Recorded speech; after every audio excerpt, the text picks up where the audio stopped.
Bienvenue à toutes et à tous pour cette exploration approfondie. Aujourd'hui, on se penche sur un texte théologique assez dense qui soulève une question vraiment au cœur de la Trinité. Oui, une question fondamentale. Est-ce que la deuxième personne de la Trinité peut être, disons, abandonnée par la première? C'est ça, et surtout, dans quelles conditions?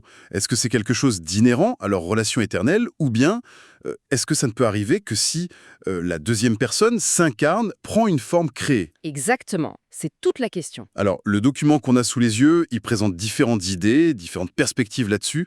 C'est assez complexe. Oui, c'est très riche. Notre but aujourd'hui, c'est un peu de décortiquer tout ça, de voir la logique, les nuances, les implications aussi. Tout à fait, allons-y. Alors, commençons par le cœur du débat. Cet abandon possible, est-ce que c'est seulement dans le contexte de l'incarnation, quand le divin entre dans notre monde, quoi? Hmm, Ou est-ce que, théoriquement, ça pourrait se produire même dans leur état divin, éternel, avant toute création? c'est bien ça le nœud.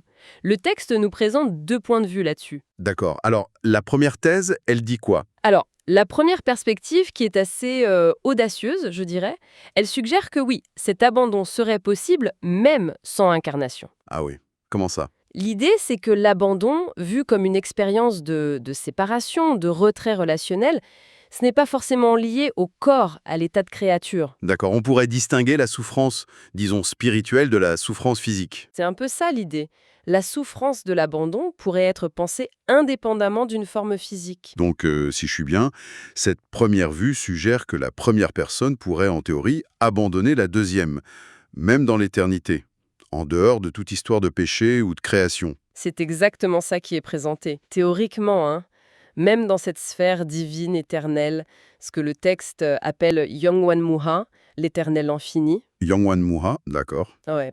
Même là, un tel événement relationnel serait, disons, concevable selon cette première optique.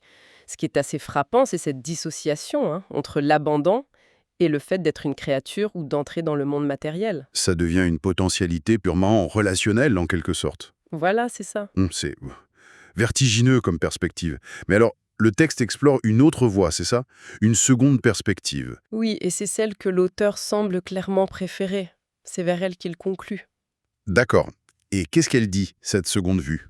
Alors là, c'est très différent. Elle affirme que non, l'abandon est impossible dans le royaume éternel et infini, le Yongwan Muhan. Impossible. Pourquoi? Parce que ce royaume, c'est le domaine exclusif de Dieu, le texte dit Hananim Mane Yongyok. Hananim Mane Yongyok, le domaine propre de Dieu. C'est ça. Et dans ce domaine, le péché est absolument absent. Il ne peut tout simplement pas y exister. D'accord. Et quels sont les arguments pour étayer cette impossibilité dans l'éternité? Il y aura deux principaux qui sont liés. Le premier, c'est l'unité fondamentale et l'égalité parfaite entre la première et la deuxième personne. L'unité et l'égalité. Oui, le texte insiste même nature, même essence divine. Il utilise le mot coréen ponche, bonche, et Ponche. elles sont parfaitement égales. Donc dingue. L'auteur s'appuie implicitement sur des textes comme Philippiens 2, Colossiens 3, qui soulignent cette unité, cette plénitude divine. Donc, cette unité essentielle empêcherait toute rupture, tout abandon au sein même de la divinité. C'est l'idée. Une telle unité rendrait ça inconcevable. D'accord. Et le deuxième argument? Le deuxième concerne le péché et la mort. Où se situe-t-il? Le texte dit « pas dans le domaine éternel de Dieu ». Ils appartiennent à l'ordre créé, à l'espace-temps, le Shigongan. Shigongan, l'espace-temps. Oui, c'est Dieu qui maintient cet espace-temps, mais c'est dedans que le péché est apparu. Et le péché entraîne la mort, vue comme une captivité, une séparation. Donc, pour résumer la logique, le péché est seulement dans la création, Shigongan, l'abandon est lié au péché, donc pas d'abandon possible dans l'éternité, Yang Muhan, où il n'y a pas de péché, c'est ça? C'est tout à fait ça. La conclusion logique pour l'auteur, c'est que l'abandon ne devient une possibilité que si deux conditions très précises sont remplies. Deux conditions. Ok. Lesquelles? Premièrement, il faut que la deuxième personne entre volontairement dans la création, dans cet espace-temps Shigongan, qu'elle devienne elle-même, d'une certaine manière, une créature Pisomori Desheso. D'accord. Devenir créature. Mais vous avez dit 2 conditions. Ce n'est pas suffisant. Non, ce n'est pas tout. La deuxième condition, c'est qu'elle doit non seulement entrer dans la création, mais aussi assumer le péché des créatures. Le texte dit « pisomuldure juero tui dibos shindamion ». Pisomuldure juero tui dibos shindamion, si elle se couvre des péchés des créatures. C'est ça, littéralement. Prendre sur soi leurs péchés. Le texte mentionne le péché d'Adam, ça pointe vers l'expiation, la croix. Isaïe 53 est cité implicitement. Blessé pour nos péchés. Voilà. C'est seulement en portant ce péché, qui n'est pas le sien, que la deuxième personne peut faire l'expérience de la conséquence du péché, l'abandon par la première personne qui est sainte. Ah, je comprends mieux. Donc ce n'est pas une fragilité dans la relation divine elle-même. C'est une conséquence extrême, volontaire, liée à l'entrée dans notre condition et à cet acte spécifique de prendre le péché. Exactement. Sans cette prise en charge du péché, même incarné, elle resterait en communion parfaite. Donc l'abandon, c'est un drame interne à Dieu dans l'éternité. Non. Mais c'est le point culminant du drame de la rédemption qui se joue ici, dans l'histoire, dans notre Sigonkan. C'est précisément la position défendue. L'abandon est lié indissociablement à la mission rédemptrice dans l'incarnation. Bon, ça clarifie bien la position de l'auteur, mais alors ça amène une autre question, et le texte en parle, j'imagine. Oui, bien sûr. Pourquoi ?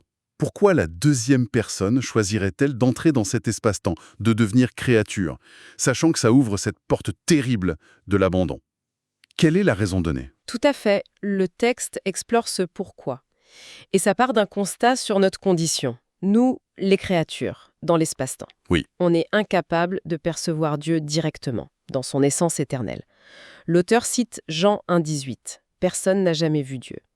Il y a comme une barrière de connaissance, si vous voulez. Un voile lié à notre nature finie dans le temps et l'espace. C'est ça. Et face à ça, l'incarnation, c'est la réponse de Dieu, avec un double objectif. D'accord, le premier objectif ? Le premier, c'est de permettre à Dieu d'être vu, perçu, rencontré, même touché par nous, les créatures. Il cite 1 Jean 1,1, ce que nous avons vu, contemplé, que nos mains ont touché. Rendre Dieu accessible à nos sens, à notre expérience. Voilà. Et Jean 14, 9, qui m'a vu a vu le Père. Voir le Fils incarné, c'est voir le Père d'une manière qui nous est adaptée. Donc un but de révélation. Voilà. Rendre l'invisible visible. Ouais. Et le second objectif ? Le second, c'est de montrer l'amour de Dieu, pas juste en parole, mais d'une manière compréhensible, convaincante pour nous. Comment Dieu prouve son amour dans un monde comme le nôtre ? Le texte met en avant Romains 5.8. Dieu prouve son amour envers nous lorsque nous étions encore pécheurs. Christ est mort pour nous. L'amour est démontré par un acte coûteux. Et cet acte culmine où, selon le texte ? Justement sur la croix. La crucifixion, c'est l'apogée de cette démonstration d'amour. Et c'est là que tout se recoupe. Ah oui. C'est sur la croix que l'abandon, qui n'est possible, on l'a dit, que par l'incarnation, pigeon mûri, de choses, et la prise du péché, pigeon mûri, la GIE, le jeu, avec Ésaïe 53 en arrière-plan. Exactement. Eh bien, cet abandon devient non seulement réel pour Christ, mais aussi visible pour nous, révélateur. L'abandon devient le signe même de l'amour. C'est ça, le témoignage suprême de cet amour. Et l'appel au salut, comme le dit Romains 10, 13, « Quiconque invoquera le nom du Seigneur sera sauvé ». C'est une construction très forte. L'incarnation comme un pont nécessaire pour la révélation et la preuve de l'amour. Et la croix comme le lieu où même l'abandon témoigne de cet amour. C'est la vision présentée, oui. Très cohérente. Mais bon, comme on pouvait s'y attendre, ça ouvre d'autres questions, encore plus profondes. Et le texte ne les évite pas, semble-t-il. Non, il les aborde de front. Comment Dieu, qui est éternel, hors du temps comme nous le vivons, comment expérimente-t-il un truc aussi ancré dans le temps que la souffrance de la croix ? C'est juste un moment pour lui ou ça résonne dans son éternité ? Qu'est-ce que ça veut dire, l'expérience divine de ça ? Et c'est là que le texte, reconnaît une limite à notre compréhension humaine, ou plutôt créée. Il pose une borne. Oui, il le dit très clairement. Il utilise une expression coréenne assez forte. 피조물 따위가 감히 이해할 수 없는 것이다. Qu'est-ce que ça veut dire ? Quelque chose comme une simple créature, presque avec mépris, une chose comme une créature, ne peut oser comprendre cela. C'est une reconnaissance très nette d'un mystère qui nous dépasse. Une invitation à l'humilité intellectuelle, en somme. Tout à fait. Le texte suggère qu'il vaut mieux ne pas spéculer au-delà de ce qui est révélé. Un peu dans l'esprit de Romains 12.3, avoir des pensées modestes, ne pas chercher à sonder l'insondable. Et cette limite, elle se base sur quoi? Sur la distinction radicale maintenue tout du long entre le domaine de Dieu, éternel, infini, Hanonimane Gyonyok, et notre espace-temps créé, Shigongan. Nos concepts sont forgés ici, dans le temps, la succession, la souffrance localisée. On ne peut pas les appliquer telles quelles à Dieu. C'est l'idée. Nos catégories ne suffisent pas pour saisir la réalité divine éternelle. Le texte mentionne même brièvement la non-existence, bijondier, peut-être pour contraster notre contingence avec l'être de Dieu. Et il se demande comment Dieu pourrait percevoir la souffrance contenue dans ce qui est si différent de lui. D'accord. Et alors, la question précise. La souffrance de la croix, éternelle ou temporelle pour Dieu? Quelle est la réponse finale du texte? Eh bien, la réponse finale, c'est une forme de non-réponse assumée. Le texte pose des questions. Dieu ressent-il en même temps sa joie éternelle et la tristesse du péché? Comment la souffrance aiguë de la croix s'articule-t-elle avec son immuabilité, sa béatitude? Des questions vertigineuses? Exactement.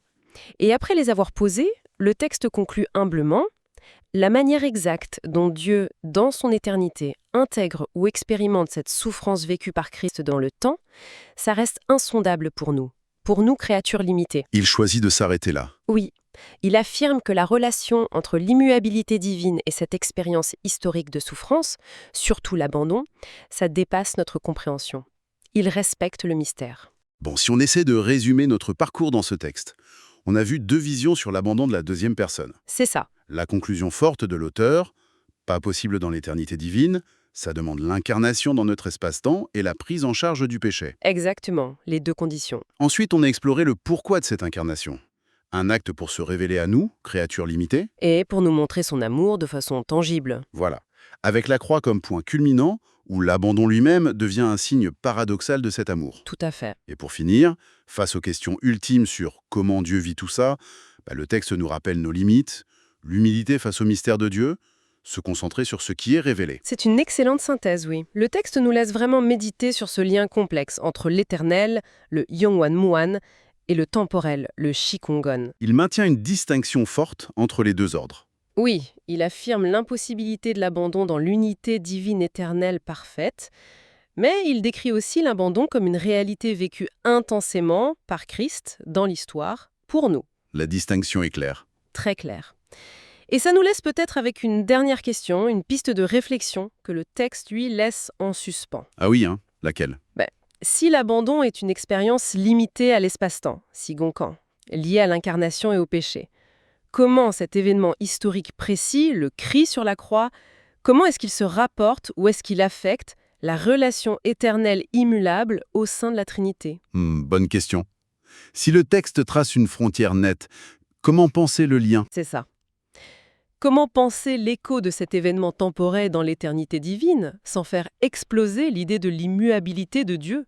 Comment tenir ensemble à la perfection, la joie éternelle, et cette expérience historique si réelle, si déchirante de l'abandon? C'est sans doute un des points de tension les plus féconds de la théologie. Absolument. Une question qui continue et qui continuera sans doute à nourrir la réflexion, la foi et l'émerveillement face à ce mystère.